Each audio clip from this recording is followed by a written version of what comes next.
तो आज आइंष बारी थिबारु बाबा सकाळु सकाळु मार्केट जाइथिले कंकड़ा आनिबा पई।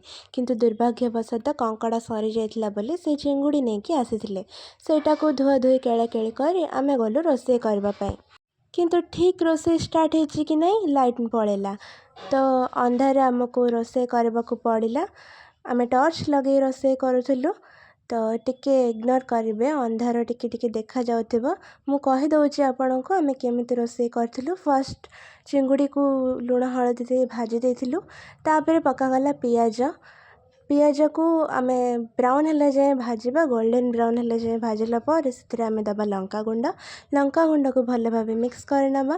तापरे आमे दबा सेतिरे टमाटो पियाजर बटा मसला गुंड। ता सहित आमे दबा टिके दालचीनी पाउडर फ्लेवर पाई। तापरे आमे सेटा को भले भाबे कषि चलिबा।